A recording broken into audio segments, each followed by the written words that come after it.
Hey everybody, this is Shawn from 3M. Thanks for joining me for the video today. We're going to discuss rigid pillar foams and some of the tips and tricks in its use.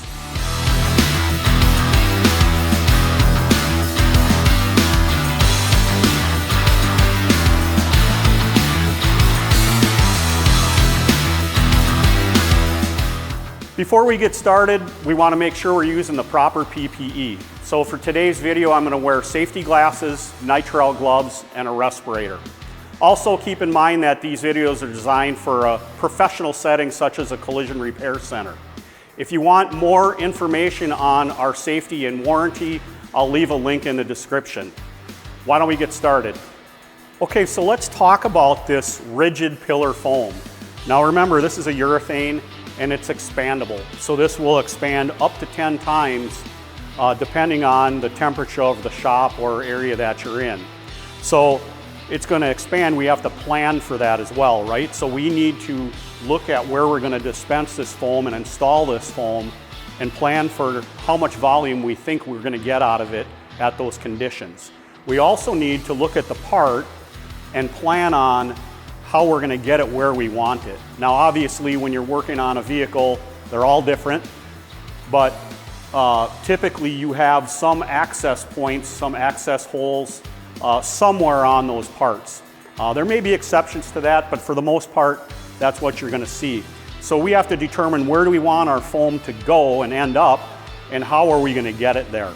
So just as an example, for demonstration purposes, I have this B-pillar here, and I've taped off the bottom with some clear tape just so we can see that foam go in there and expand. But what I would do then is plan to go into one of these holes above where I want that foam to be, okay?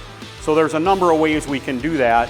We could just extrude that foam into that opening just with the nozzle and let it flow down in place. Sometimes that's not very accurate.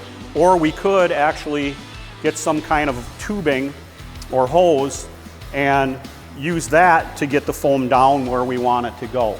Now this tubing here is just a big box hardware store type tubing that you can get in different sizes, and it fits right onto the end of the mix nozzle. So very simple. But that's what we need to determine first before we do anything is, have our plan, how are we going to get it there, and once it's there, we also may need to plan how we're going to stop it from going into other areas. So we can use things like dams that are made out of plastic or tape or whatever it takes. You can even sometimes use a balloon where you can inflate a balloon inside the cavity so it expands, and then your foam will go and stop at that area there. So there's a number of things. You got to get a little bit creative on this. There really are kind of no rules. So what I'm going to do here and demonstrate is I'm going to use some of that tubing and insert it into this hole here above the area where I want that foam, and we'll see it expand in this area here, okay? Now, before I do that, remember, this is a rigid pillar foam. So this is very rigid. It's hard to compress. It's not like the flexible foam. It's a different type of foam. It's rigid. And we'll see these types of foams on a lot of areas on a vehicle, and this actually here is from a Ford F-150 in the A-pillar, windshield pillar area. And you can see there's a green colored foam in here, but it's a very rigid foam similar to what we have here. So if I saw that foam in here, I would use that rigid pillar foam to duplicate the characteristics of the foam that's in here. The other thing you see in here are these little plastic pieces, and those are carriers that they use from the factory. And these carriers look like this. And at the factory, when they build the vehicle, they'll snap these into certain places on the car. And when it goes through the bake cycle at 400 plus degrees, it's going to expand automatically. Now, we can't duplicate that process as we're repairing the vehicle, so we have to do the next best thing, figure out a way to get that foam in there in other means. So one of the things we could do is we could either use the rigid foam in that area, or we could even use the NVH material that we previously talked about and apply that NVH material to this plastic carrier and then snap it back in place. You don't throw these away, you hang on to them and you apply your foam to these and get them in the right spot. Now, the other thing we want to do is make it easy on yourself if you can and consult the OEM service information, because they may tell you exactly which foam to use on that vehicle and where it goes. And this is an example here. They're showing where it goes and what type of foam they want in that vehicle, and that information is directly from Honda. So that takes all the guesswork out of it for us. But again, if we don't have that, which is common, then we need to figure out for ourselves what type of foam we're going to put in there.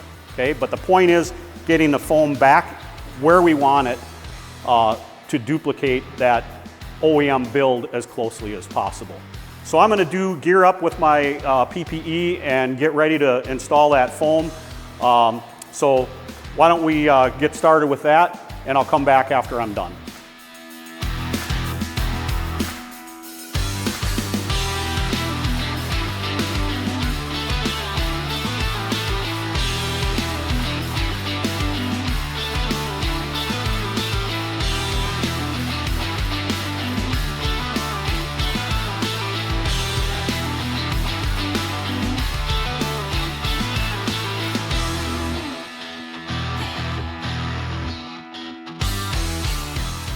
Okay, now we're back after I installed that rigid pillar foam. Now, a few things to look at here. It went in where we wanted it, came out good, but as you can see, it also kind of spilled over through a gap in the back of these two panels. So that brings up a really good training opportunity to talk about. So one of the things you can do in that case is you, number one, really make sure you go over closely and try to fill in any gaps that you can. Sometimes you may not have access to do that, and you might get a little dripping, which doesn't usually cause a problem. But if you can, one tip or trick is that you can actually make these little dams from the flexible foam. So all I did is I extruded some of the flexible foam out onto some plastic where it's going to peel off. Even like a trash bag or something of that nature works great. So you just extrude this out, let it expand. And now, if I had access, in order to block that from blowing by there, I could put this foam in here and stuff it down in there. You can also make a dam. If you remember, with the flexible foam, it foams up immediately. If you dispense it slow enough through a hole, it'll just go in and expand and block a smaller cavity off to keep that from flowing down as well.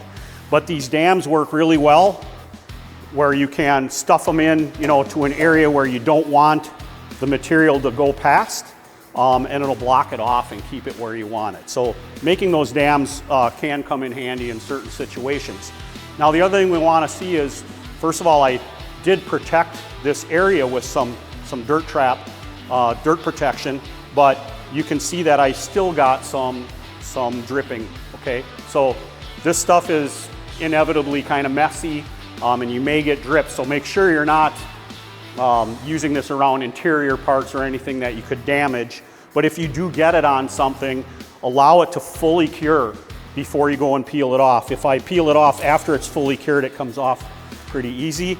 I got a little on the floor here too, and it just peels right off the floor. So wait till it's fully cured, and then you can remove it. But again, it may not come off all the way, so be very careful, cover and protect everything in that car.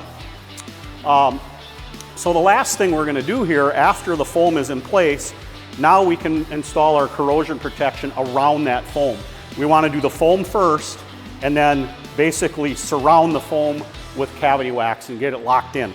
So we would take the cavity wax with a 360-degree wand, and you could go into whatever access you have on this. If this was closed out, you could come through one of these bottom holes and go in here and shoot the cavity wax in here. Up here, you could go down through this way here and get cavity wax in there. Oops. Go this way through here, and then through the other side. But the point is, we want to completely enclose that foam with cavity wax, and then it's fully protected. So project turned out okay. Just keep in mind, get the foam where you want it. Try to avoid getting it in places you don't want it, obviously. Then we want to completely surround that foam with cavity wax to protect it against corrosion, and we'll have a durable, safe repair. Hey everybody, thanks for joining me for this 3-part video series. I hope you enjoyed it. Please comment below, share this video, and subscribe. Also check us out at 3M Collision Repair Academy. We'll see you next time.